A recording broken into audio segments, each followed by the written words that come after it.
need some psychedelics for my feet. Peripheral neuropathy? Yeah. We can talk about that. We got you. Yeah, All right. absolutely. All right.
Good afternoon.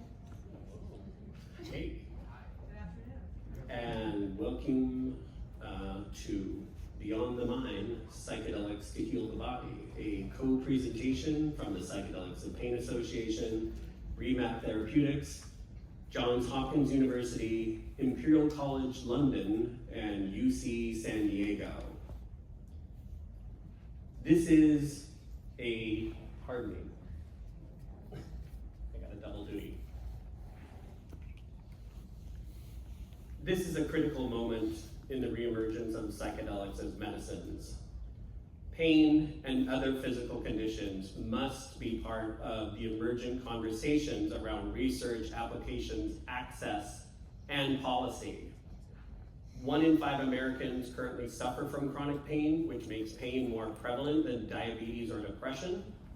1 in 14 Americans have high impact pain, substantially debilitating them from their daily activities. And current treatments are lacking. Standard of care is getting slowly exhausted as various crises are emerging in chronic pain, neurodegenerative conditions. Obviously the opioid crisis, as we heard from Brian Hubbard, is spreading.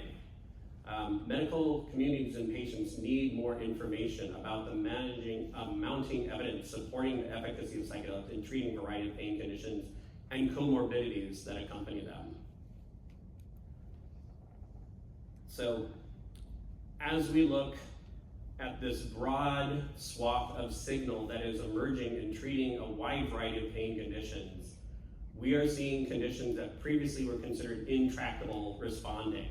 So we have things like fibromyalgia, cancer pain, phantom limb pain, infection-acquired chronic illnesses like long COVID, Lyme's disease, inflammatory conditions. We're also seeing this across things like neuropathic pain from neuropathy via chemotherapy, diabetes and shingles, and so many others.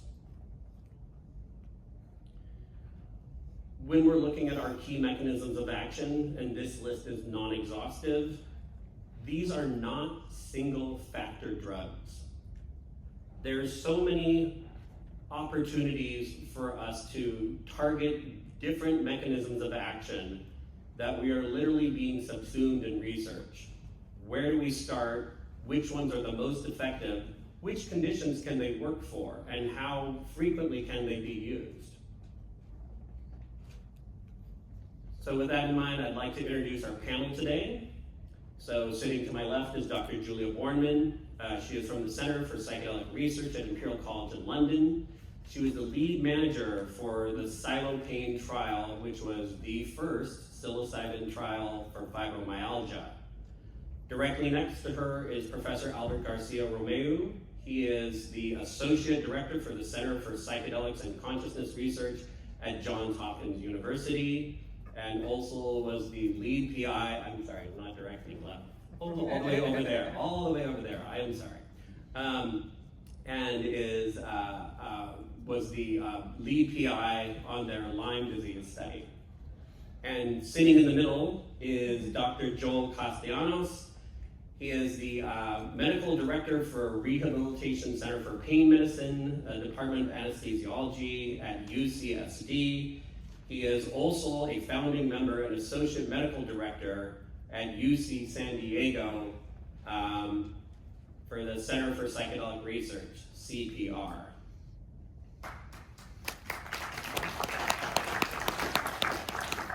My name is Court Wing.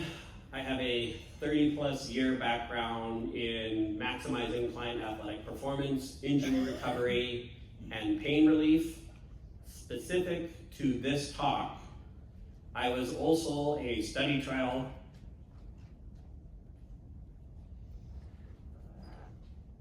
participant in NYU's USONA-sponsored trial in March of 2020 of psilocybin for major depressive disorder.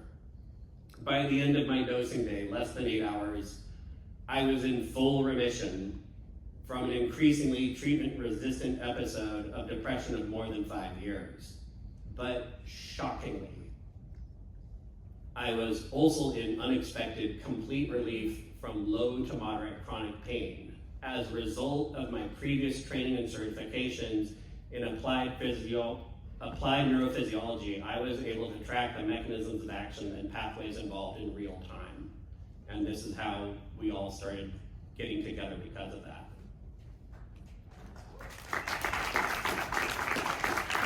Thank you. With that, I would like to turn the mic over to Dr. Bornemann.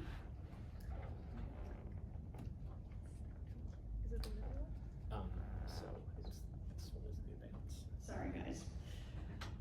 My name is Julia Bornemann, and I am with the Center for Psychedelic Research at Imperial College London, where I just got my PhD looking at the effects of psilocybin in a fibromyalgia population. I'm going to attempt to very quickly explain to you what fibromyalgia is, and then also what we did and a little bit of our results, which haven't been published yet, so keep an eye out for the full paper soon. So what is fibromyalgia? Fibromyalgia is a condition where people experience chronic pain. It's widespread body pain. People will also experience general malaise, fatigue, and oftentimes cognitive issues as well. There's a huge overlap with psychiatric conditions such as depression, oftentimes also PTSD, anxiety, things of that nature. It predominantly affects women more than men, generally a 3-to-1 ratio there.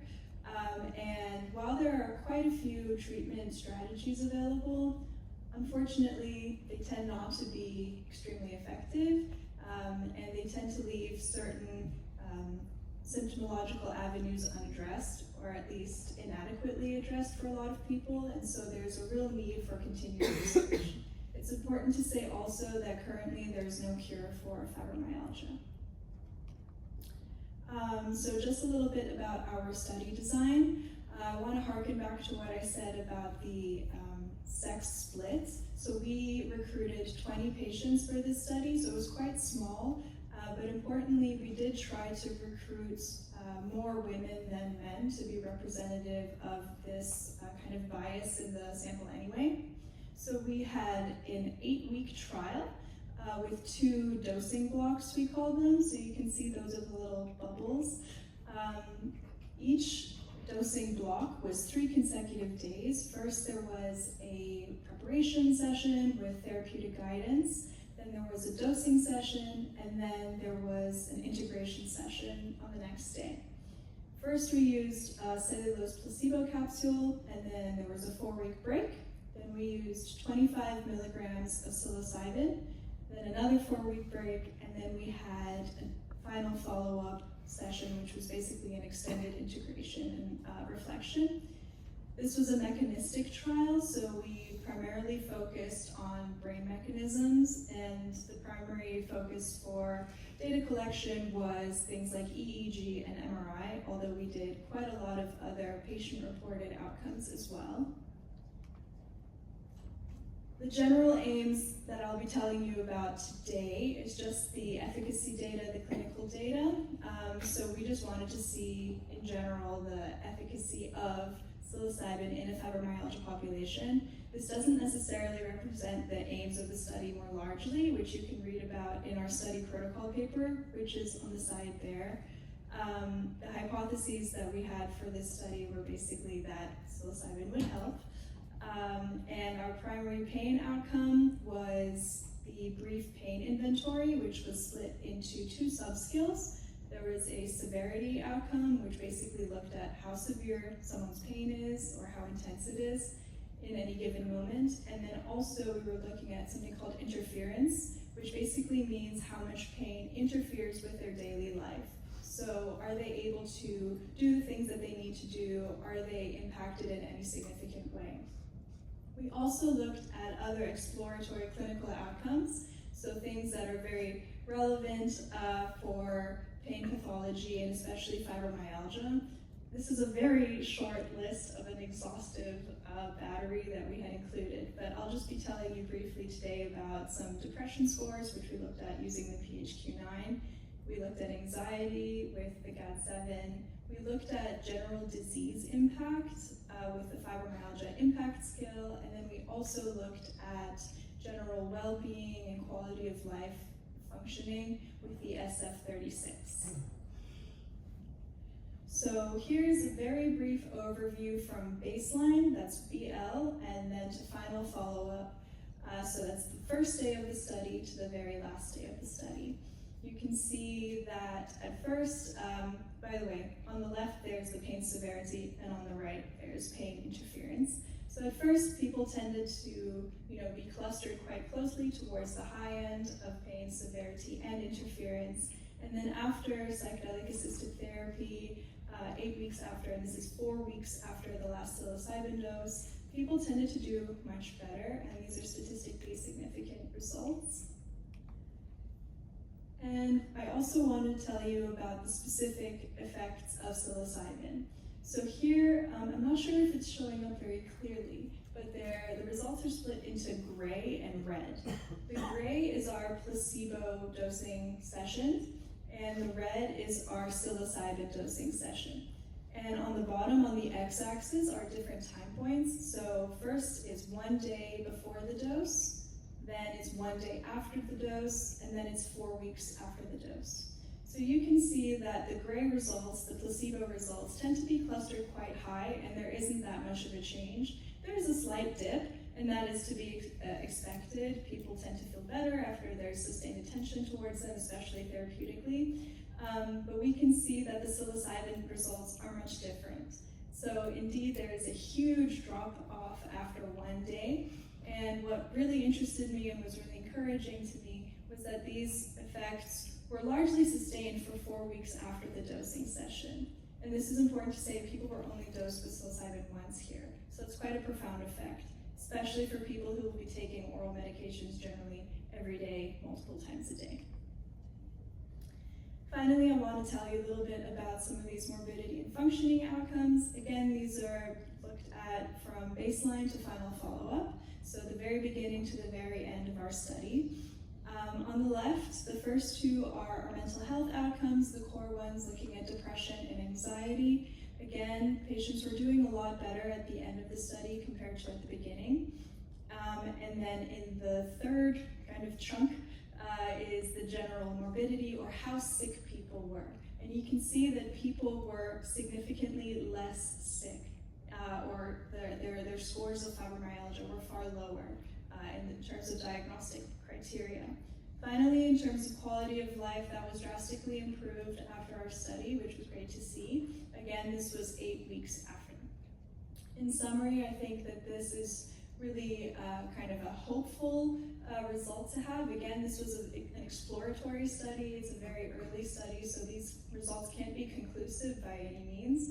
But I do think that they are encouraging us to continue to look at psychedelic work for chronic pain and also for fibromyalgia more specifically.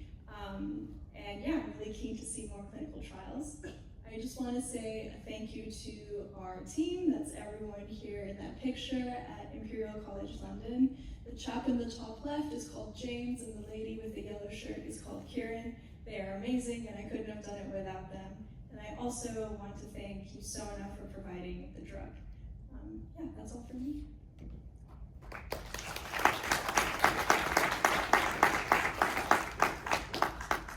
My name is Joel Castellanos. I'm from UC San Diego.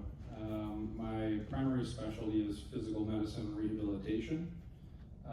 It's a 4-year specialty that is really tasked with meeting patients who have just had spinal cord injuries, brain injuries, strokes, amputations, neurodegenerative diseases, and finding individualized ways to optimize their functional recovery and quality of life. I then came out to UC San Diego to pursue my interventional pain fellowship. Didn't know much about the interventional pain space, but through that process, there is a big focus on neuromodulation, specifically with different electrodes and peripheral nerve stimulators and spinal cord stimulators to use electricity to change the way our nervous system senses pain. I also have a personal history in psychedelics. And through this process of learning and hearing all of these really smart pain doctors talk about neuromodulation, I found it really interesting that people were just ignoring these profound, naturally occurring neuromodulators in psychedelics. And through that process, I looked at the literature, and we did a theoretical paper that was published in 2020 outlining how psychedelics may be used for different types of chronic pain. In that research, in that paper, we found that there had been no double-blinded placebo-controlled trials that looked at psychedelics for chronic pain.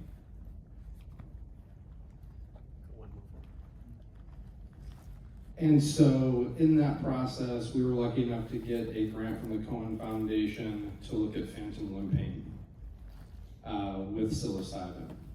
For those of you who are unfamiliar with what phantom limb pain is, after someone has experienced an amputation, there are several pain conditions that can arise. Even after the limb has been amputated, patients can have a baseline level of debilitating pain that occurs all the time. They can also have pain flares that are often described as their phantom limb is literally on fire, or that they're attached to an electrical outlet and it feels like they're being electrocuted. And then the third type of pain that these patients often experience is residual limb pain, secondary to scarring at the surgical site or neuroma formation. All three of these types of pain can be super debilitating to the point where they're taking multiple different types of opioid and non-opioid medications. They're doing different types of surgeries to help with these pain types. And a lot of times it doesn't work. Like none of these things work. As an academic clinician who sees 60 to 70 patients weekly, these patients are really struggling and we don't have good answers for them. That's why this study and that's why exploring these avenues is so important, because these patients need things that work. And it's really ignorant for us my field as a pain clinician to ignore these things that once we learn about them can really optimize patients' functional recovery and pain control. So for our study, it's a double-blinded placebo-controlled trial where patients either received 25 milligrams of psilocybin versus 100 milligram placebo, which we used niacin. Our primary outcome was safety. We wanted to make sure that we can give patients with phantom limb pain psychedelics, specifically psilocybin, safely. Obviously, we also want to prove that it works, that it can benefit patients. And then we also did pre and post functional imaging to gain information on the mechanism of action for psilocybin for phantom limb pain. This is just an overview. This is an overview of our study flow. Similar to Julia's study, we have screening. We did a baseline MRI followed by 3 prep sessions, dosing, where the patient either received niacin or active drug, and then follow-up post-dosing MRI 2 weeks later, as well as an integration session. Here's our study room. Finding and creating spaces that are conducive for psychedelic use in clinical research centers is challenging.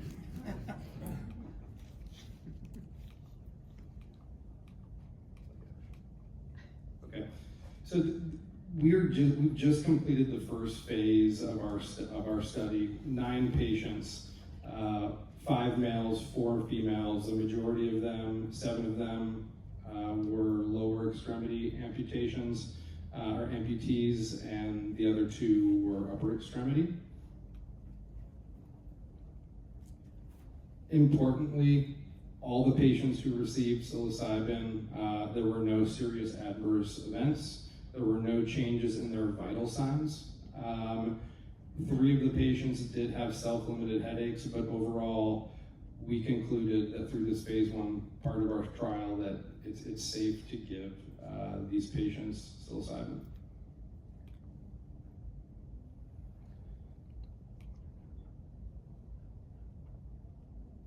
So in our study, and this is kind of a whole other talk where we talk about pain severity and also pain unpleasantness.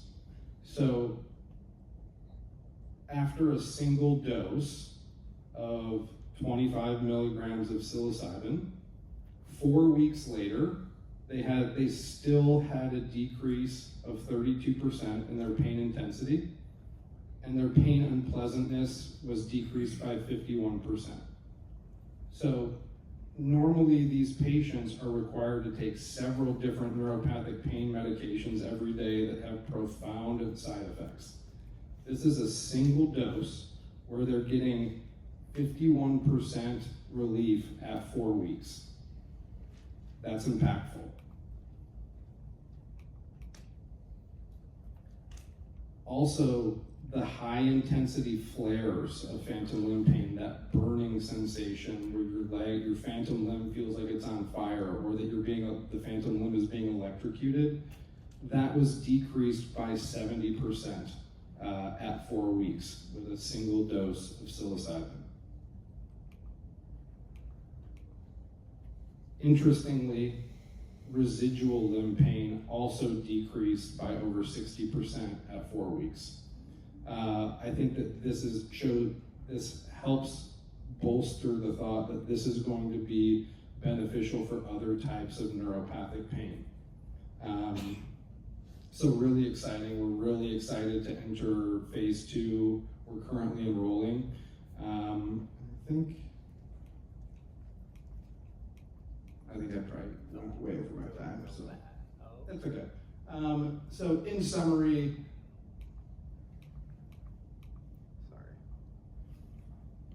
it was safe, it was effective, and these results lasted 4 weeks after. Now there's still a lot of questions to answer, but we are really excited, and these are things as a pain clinician, we don't have interventions that have this type of effect with a single dose. I'd like to thank our whole team, the UC San Diego Center for Psychedelic Research, as well as USONA, Remap Therapeutics, Court. Court really is a wealth of information and knows this space better than anyone else in the entire world.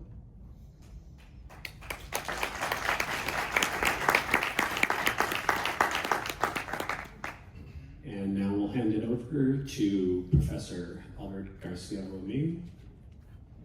Thank you. So my name is Albert Garcia-Romeo. I am over at the Hopkins Center for Psychedelic and Consciousness Research. And today I'll be talking about one of our studies that we recently completed, specifically for patients with chronic-Lyme disease.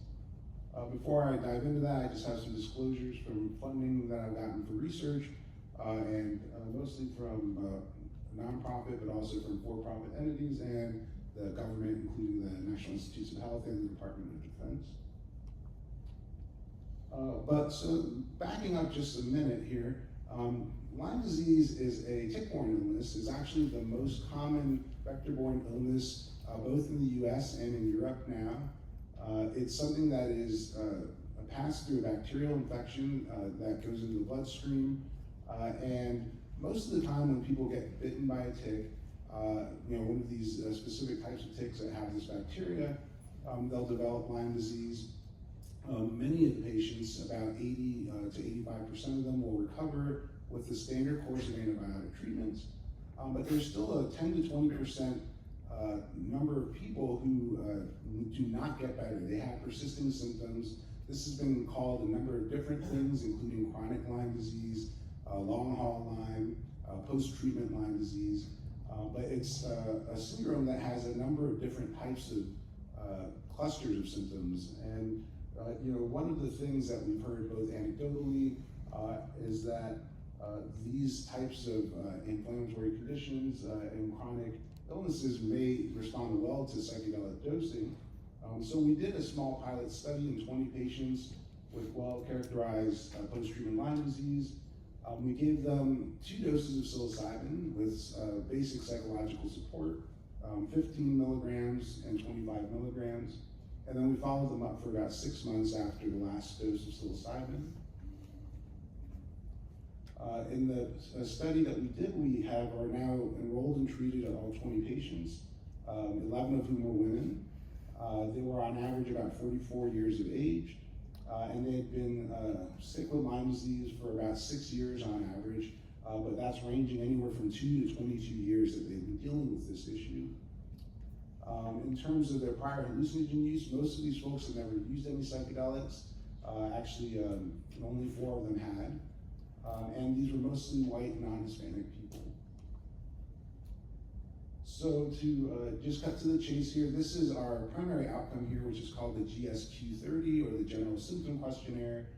And this assesses 4 different types of symptom domains in chronic Lyme disease, including pain, fatigue, neuropsychiatric symptoms, and also viral and neurological symptoms. And what we can see here from baseline, which is before we did any sort of intervention with these patients, through 1 month after their last dosing session, there's a statistically significant decrease in their general symptom burden related to their Lyme symptoms across these 4 domains. We also took a bunch of corollary measures to look at other symptom domains, including in this case, the Beck Depression Inventory to look at major depressive symptoms. And you can see there's people who start very low and they stay low. There are people who start very high and they stay high. But there's the general overall trend here is that there's a significant decrease in depressive mood from the beginning of the study until the 1 month post-dosing session follow-up. Interestingly and congruent with what my colleagues were presenting here, we've seen significant reductions in pain, looking at the McGill pain inventory. So this is again something that is lasting up to at least a month after the dosing sessions. And we also saw a significant improvement in sleep quality. So this is the Pittsburgh Sleep Quality Index. And what you can see here is the measure of sleep disturbance, where there's a significant reduction in those sleep disturbances from before to after dosing. And that's something that, again, persists for up to at least a month after dosing. And finally, this is the fatigue severity scale. So again, we're looking at people's levels of overall fatigue and energy. And what we're seeing here is that on average, people are showing significant reductions in their fatigue after 2 doses of psilocybin. And these are, again, persisting benefits that they're seeing up to a month later. This is just something that one of our participants happened to send me. She was very happy about this, but this was showing 22 weeks of her daily normal life, where she was having about 3,500 steps per day on average. This was before we did any sort of treatment intervention with her.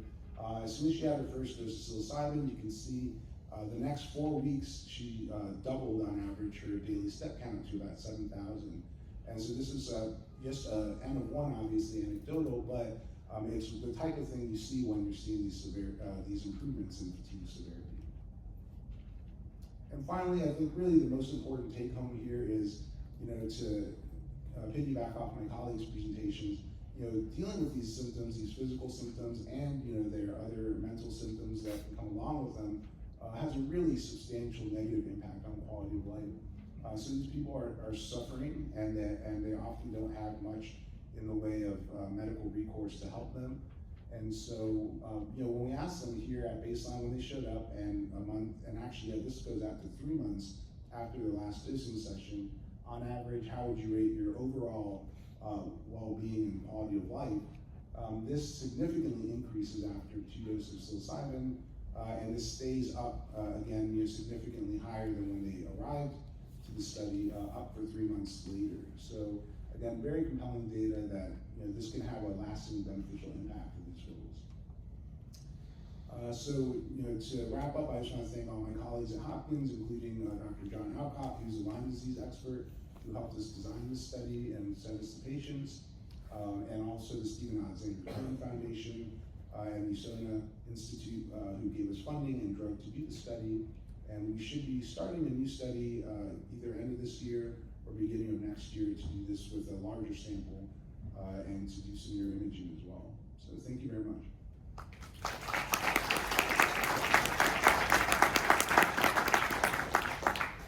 Thank you very much. If this information is new to you all, there's a couple of things I'd like to acknowledge out there. Cluster Busters has been innovating and advocating for the use of psychedelics to treat perhaps what is considered the most severe pain condition known to medicine for the last 30 years.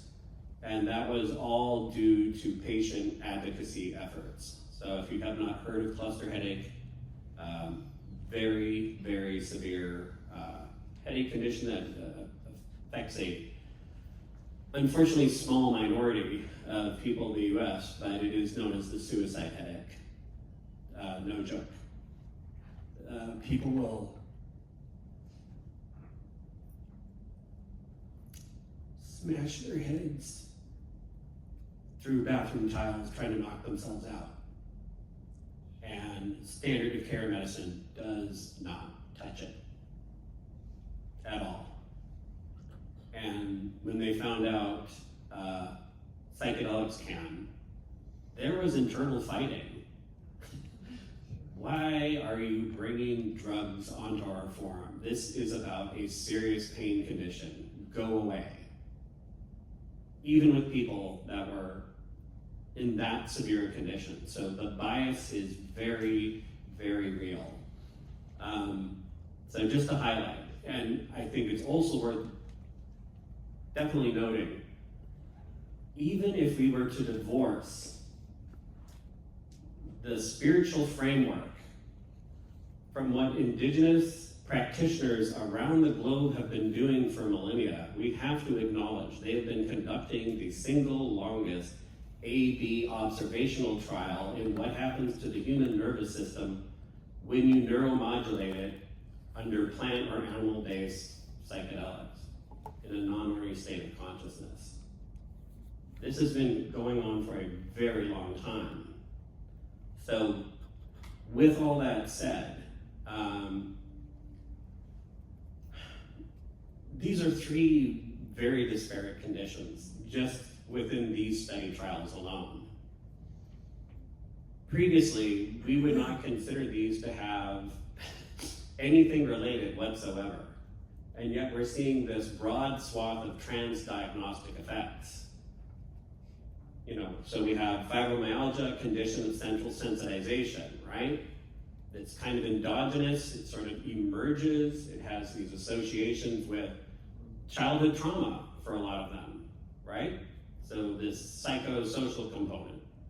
We have phantom limb pain, which can come from any number of things, like cancer tumors, limb loss, crush injuries, right? Very, very graphic, very, very physical.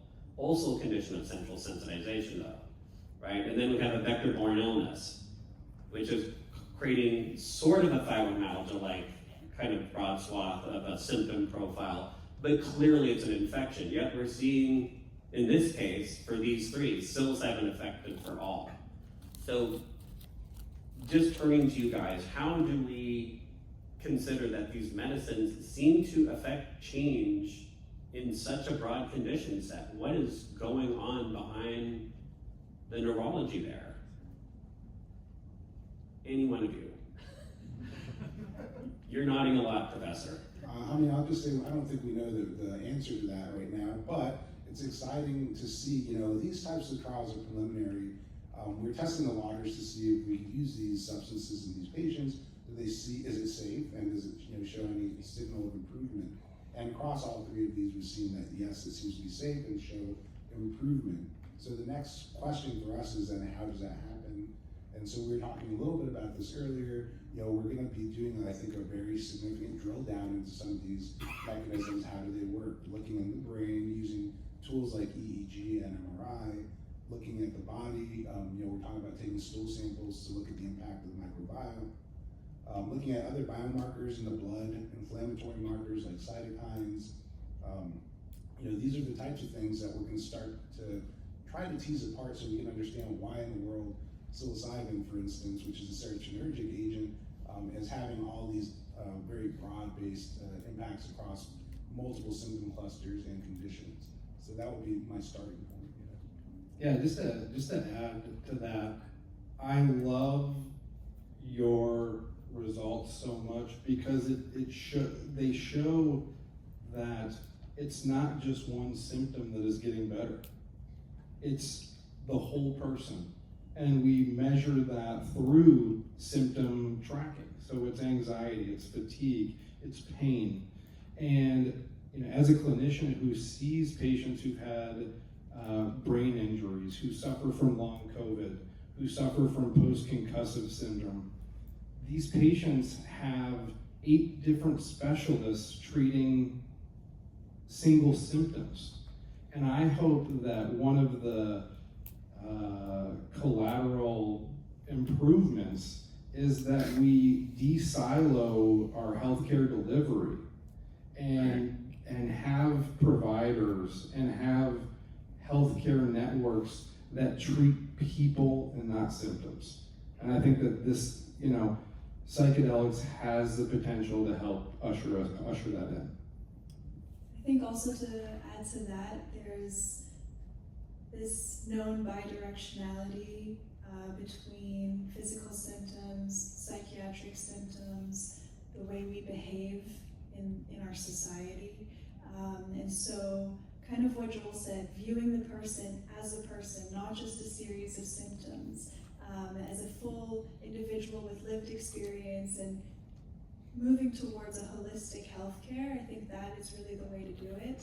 And I think that these medicines would be amazing lenses to look at that through. You know, people would be improving in their pain, improving in their depression. We know that, you know, I mean, it's quite intuitive. If you have bad pain, perhaps you'll be quite depressed. And if we can interrupt that cycle, that would be an amazing thing. We can get people to re-engage again with their communities, with their own healing.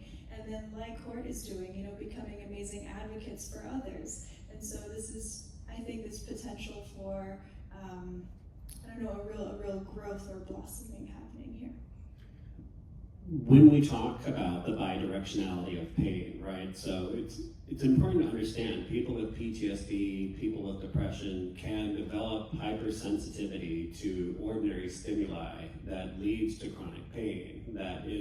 There's a central centralization that's occurring. That's where your central nervous system is now amplifying every signal that comes up, and the perception that comes out in a hypersensitive system is typically pain or alarm, right? And this is known as the psychological and physical vicious circles, where one feeds into the other and it keeps going and going. The other thing that's kind of interesting here about that bidirectionality is that a lot of the same structures that are responsible for depression, right? Responsible for mood disorders, responsible for PTSD, a lot of the coordinated motor and sensory apparatus are going through the same structures. When we're looking at the entirety of the cortical receptor loop, these things aren't existing even in tandem. They're as one, right? They're intimately informing each other. So this all started with the investigation of psychiatric disorders. Do we see something that goes beyond this idea that there's some type of limitation in how this stuff expresses within the body and within our perception? I'm sorry, that was too geeky.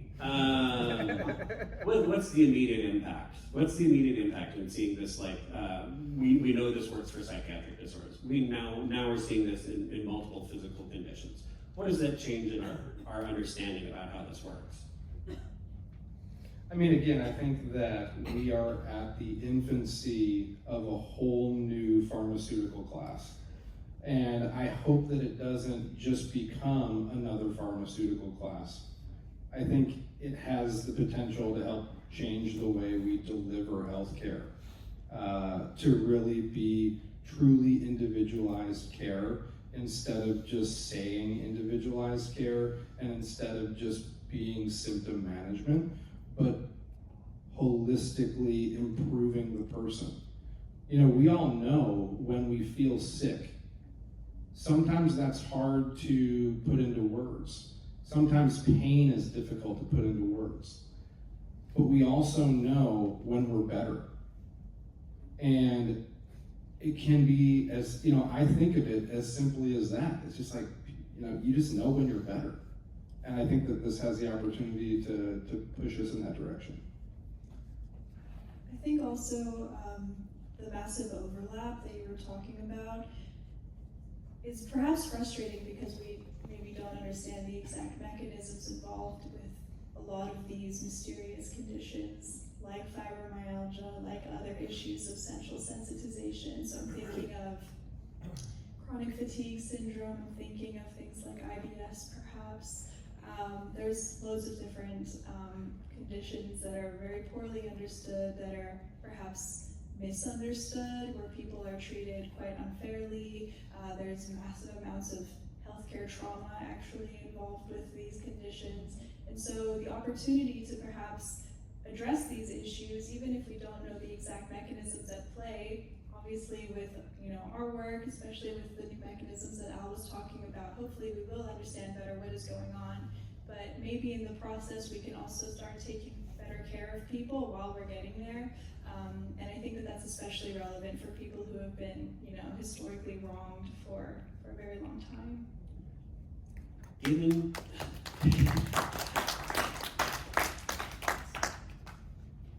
what we know about these very individualized symptom profiles that emerge from infection-acquired chronic illnesses like long COVID, like Lyme disease, but also things that are maybe a bit more mechanistic,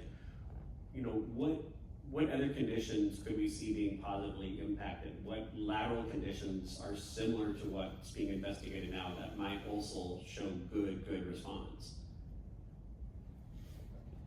I think a number of them have been mentioned. Traumatic brain injury. We talked about chronic fatigue, long COVID.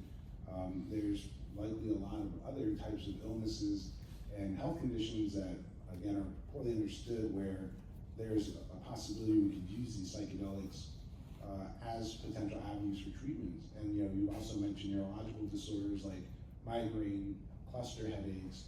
We talked a little bit about chronic pain and phantom limb pain, but there's other types of pain as well. We have research going back to the 1960s showing that cancer pain can be well treated with high-dose LSD. So I think big picture, what this is kind of hopefully pointing us to is that although these drugs have often been thought of as drugs of abuse primarily, is that they have some real medical potential. They have some real therapeutic possibilities for helping a lot of different people, and for helping us understand how all of these different conditions work. And also, like Joel and Julia were saying, to kind of bring us back to a mind, body, spirit, or a holistic way of treating people as well, not just to treat the pain or to treat the trauma. Yeah, one of the things I'm most excited about to be kind of on the front lines of this movement is figuring out how we combine these different substances with different modalities that we know are effective. For example, Albert Lin, who was a colleague and a collaborator who himself had phantom limb pain, he was able to resolve his phantom limb pain with the combination of psychedelics and mirror box therapy, which is a known therapy for patients with phantom limb pain. So as a clinician, I'm really excited to explore and see how we combine psychedelics with different disease-specific therapies. So in that case, is it fair to conclude that psychedelics are impact boosters for neuroplasticity? That in fact, when we are coupling them with adjunctive therapies like neuromodulation or other types of interventions like manual therapy, neurobox therapy, why would that be? Why is it taking something that is completely outside of the chemotherapeutic effect and maximizing its outcome? It's like the Albert Lin case study, right? If I could just briefly go into that. I believe he was at UC San Diego, where V.S. Ramachandran, the neuroscientist who invented or discovered, take your pick, mirror box therapy for phantom limb pain, where you hold a door mirror over the residual limb and reflect the remaining limb, and the visual impact of that is so significant on the somatosensory cortex, it will turn off pain like that. But it's not persistent. It's not persistent, it takes repetition, right? And then you heard about from the research by Emmanuel Schindler out of the cluster headache community at Yale University in 2015, showing that that was effective. And so then he tried about 3.5, 5 grams of mushrooms, and the pain went away for about 16 hours, and then it came back. Came back in both cases. And he was pretty upset. And then his wife said, try them together. Is it, for any of you who are unfamiliar with Court, it is never a conversation about this without him really showing how much this means to him and he cares. I'm a crybaby. It's nothing special. So, but yeah, I mean, I think that there is evidence that it does open up, learning. It optimizes learning, and so if you're combining a substance that opens the gates of neuroplasticity and opens up critical periods with something that we know works. I think it's yet to be determined, but I think it's a great hypothesis that they are going to be synergistic. If we can move along with this analogy, a little bit of learning. We were talking about central sensitization before, which is basically where your central nervous system is flawed in such a way that it just tends towards perceiving pain, even when there actually isn't a threat there. And a great way that I learned about this yesterday was that Joel said it's your body learning to be in pain all the time, even when it's not supposed to be in pain. And so maybe these new medicines, or actually very old medicines, new ways of applying these medicines could help unlearn that false learning that the body has, taken on board, maybe by accident, maybe through trauma, maybe it just happened, maybe it was virally, maybe a combination of the above. But this profound and therapeutically meaningful unlearning is really interesting to me, especially when it can lead towards therapeutic benefit. Yeah, and to follow up on that too, I was talking to an immunologist about this work, and they were saying, to them it seemed like the people that are having long COVID, the people that are, struggling with this post-treatment Lyme disease, their body seems to have an immune response to the infection, and then somehow it gets stuck on that immune response. So even though, for many people, once that bacteria is gone for the most part, then the body goes back to its baseline homeostasis. When you get stuck in that chronic immune response, then you're having chronic inflammation going on in the body still thinks it's under attack, and so it's acting that way. And so can we reset the body in a way using psychedelics to try to help it get back to a space where it realizes that that response is no longer needed? If you didn't know, psychedelics are potently anti-inflammatory. Some of the derivative compounds are 700 to 800 times more effective than corticosteroids without being immunosuppressive. That means they bring your inflammation back down to its daily baseline, not below it. Not below it, so your immune responses are preserved. We've got about 2 minutes before we close for about 10 minutes of Q&A or so, but could you, briefly, could you briefly discuss some of the changes you've seen in your participants' lives post-dosing in your study trials? Sorry, I'm sorry.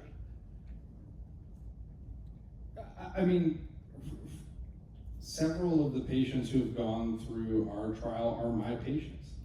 That, and I've been working with them for, years and years and years to optimize their phantom limb pain. And when they come back and for follow-up, they're better. They're better. And they're not always, they're not all the way there, but there's hope. And I think that when you are in a chronic pain state every day, and that's the lens that you experience the world, hope gets diminished very quickly. And so giving these patients who are struggling every day, quietly, if you give them hope, it can really change the outlook. I would just say briefly, because I had emailed a woman in our Lyme study this morning, because MBR wanted to speak to somebody for an interview. She was one of the people that came to mind. She's a lady who sent me that screenshot of her steps, her daily steps. And so, somebody that we're in close contact with, it's been at least a year, probably longer, since she had her dosing session.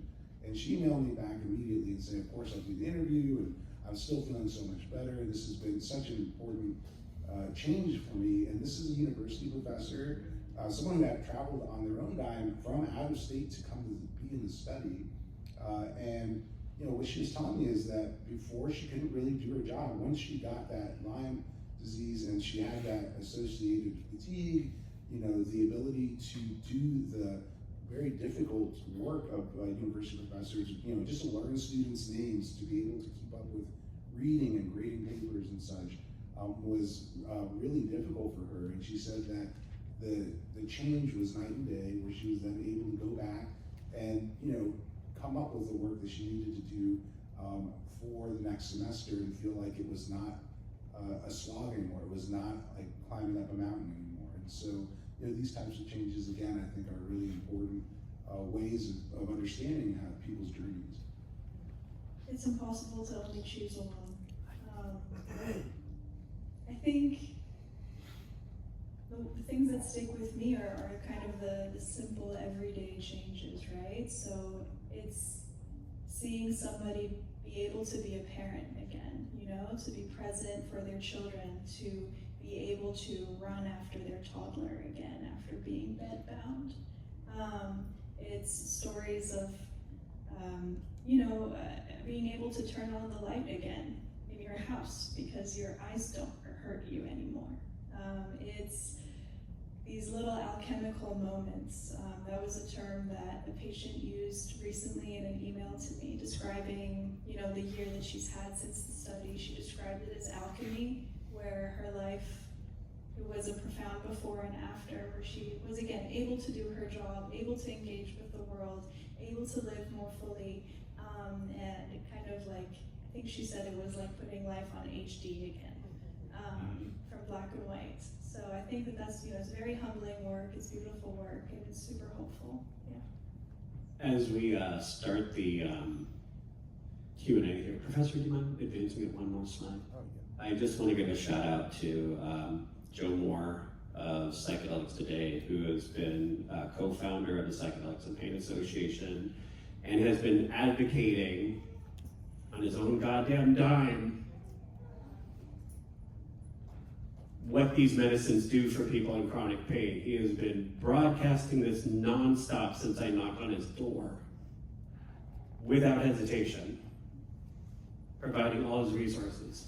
He and his partner, Kyle Bueller, co-founder of Psychedelics Today. Joe, do you mind standing up? I think it's important.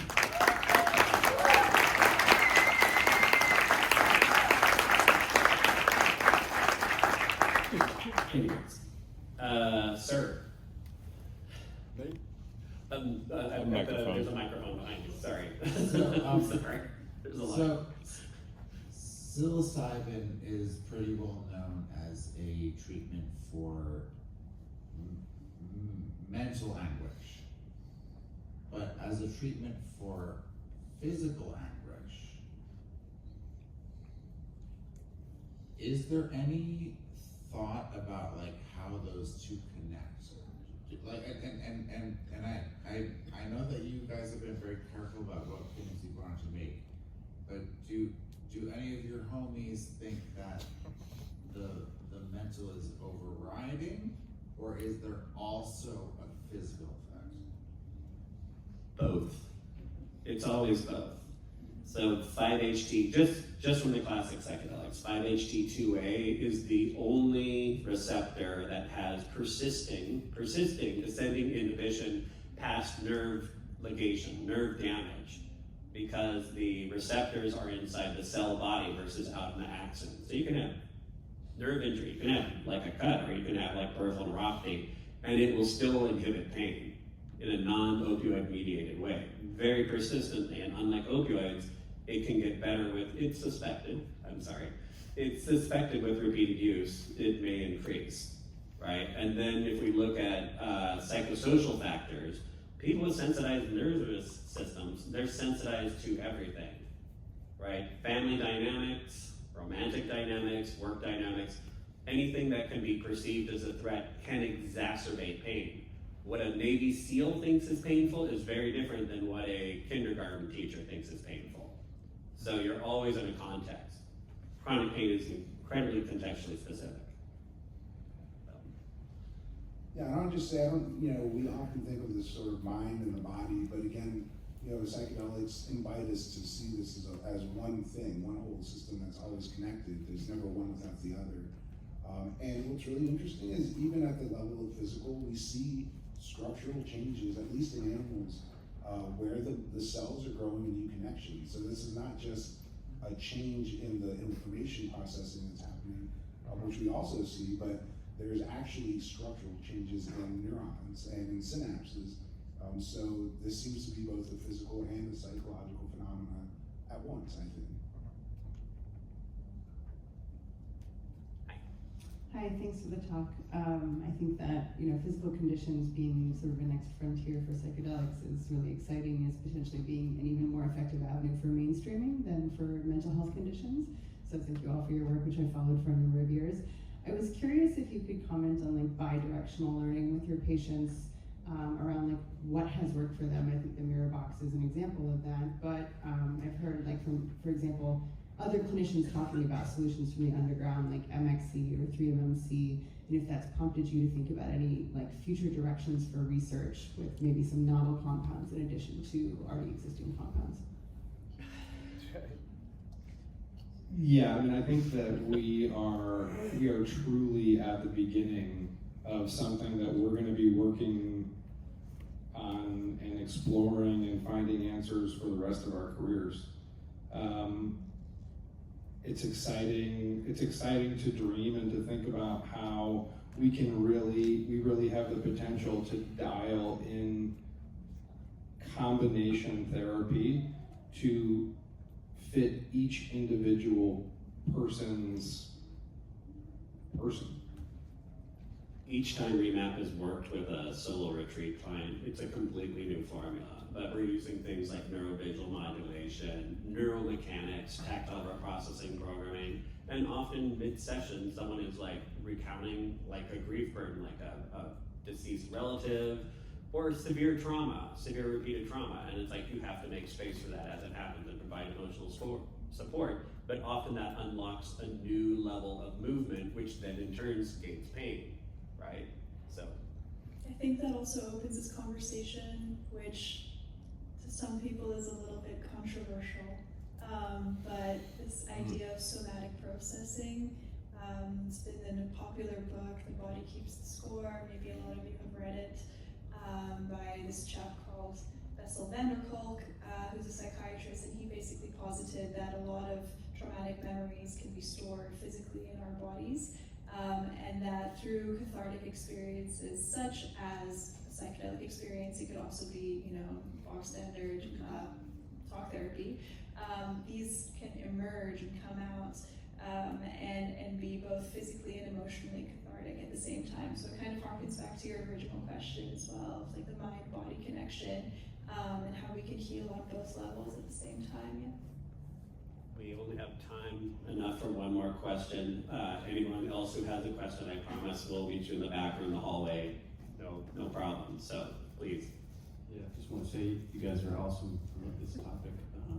I have severe psoriatic arthritis and pustular psoriasis, and I worked with the arthritis clinic in Houston, and over the last 4 years, basically, through microdosing and combination therapy, I've been able to improve my condition amazingly. Yes. Yeah, and I definitely love the work you guys are doing. And want to know, are you guys planning on doing more research that kind of adds low-dose psychedelics, microdosing and stuff, to follow up with the patients after you've given them the higher dose? Yes, we are, absolutely. And so are many others, but it depends on the condition, right? So classic cluster headaches, migraine tend to respond better to lower doses. They find higher doses not so responsive, may in fact interfere. Whereas when we see, these conditions, right, 25 milligrams of synthetic psilocybin psilocin, it's getting high there. I can attribute that. It's pretty quick fact. You're not hanging down on the ground level. No. And so it's quite profound. But there's a variety of things you can do there, and it's if we agree. So just taking Dr. Castellanos's paper case series, microdosing psilocybin to treat chronic pain, that was published in Pain Journal in 2022, right? Most of those people found that their pain was at zero, within 60 minutes with macrodoses, and they were able to preserve 80% of the relief and 50% of the duration with microdoses, with no tolerance, with no rebound pain, and it's just, you know, they can keep doing it as long as they want. So it's different somehow under pain than like classic microdosing. So I will say that this is all, you know, all of the research we've done to this point is anecdotal. We need to, one of the potential Achilles heels of this whole movement is if this is done in unsupervised, unsafe ways with people who are naive to what to expect. Because it's naive to think that if we're opening up windows of neuroplasticity, that can only go one way. You know, if we can improve things, you know, we're asking vulnerable patients to be in a really vulnerable state. And so we may have to make sure that this is done in safe and monitored ways. This is not a music festival. You know, like, this is serious. And harm can happen, and harm likely will happen. But we need to mitigate that as best we can to preserve the potential. thank you all. Just in closing, please visit us. So all of their websites, we'll have links up, but also PPA, Psychedelics and Pain Association, which is, we're grateful for our sponsorship from River Styx Foundation, as well as Cohen, who's been enormously helpful. Remap Therapeutics, my company, please come and visit us, and thank you all again, and we'll be available for discussion outside. I've got a real quick one. Sure.